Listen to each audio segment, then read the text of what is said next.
Some say a prayer but I burn it up. She said she wanna leave but she playing up. She make me feel alright.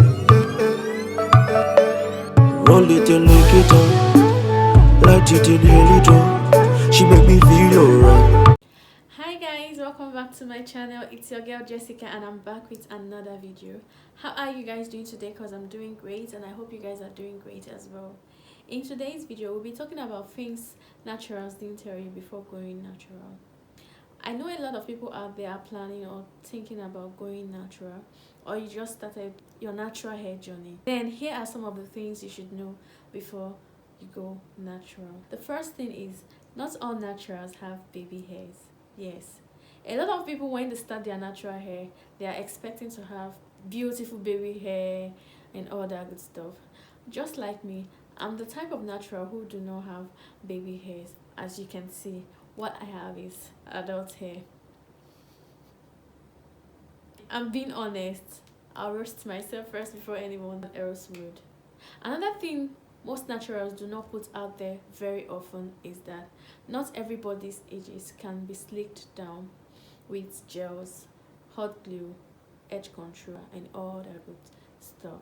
Another thing they fail to put out there very often is that not everybody have the loose, juicy looking coils.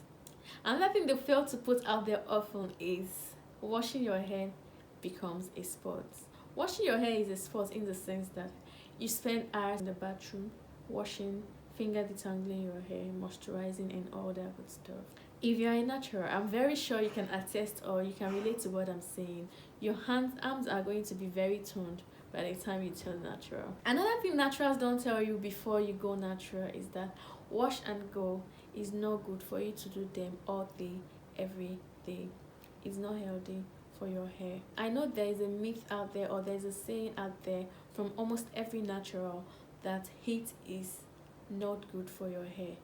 I want to tell you today that heat is not a complete devil. Heat is not your enemy. As long as you don't apply heat to your hair too much or too often, then it won't cause any damage to your hair. Believe me when I say when you go to every natural's YouTube channel, all you hear is coconut oil, coconut oil. Let me tell you today, coconut oil do not work for every type of naturals. There are some people who coconut oil are good for their hair. Someone like me, coconut oil do not work very well for my hair, so I choose to go for other forms or other types of oil. So don't let everyone talk you into using coconut oil, because most times what works for others may not work for you. Lastly, naturals believe that the easiest way to style their hair is just to put it in a bun. I want to tell you today that most naturals do not tell you often or tell you the truth very often when they do this and find out that wearing your hair your natural hair every single time regularly in a bun or in a puff causes damage to your hair. It causes breakage and it causes you to lose your edges as well. It's just the same as wearing your hair in a pony or in a ponytail all day every day. So these are the things that naturals do not tell you before going natural. They do not tell you about these issues. They do not tell you about these ups and downs. I hope you enjoyed this video and I'll see you guys in my next video. Bye.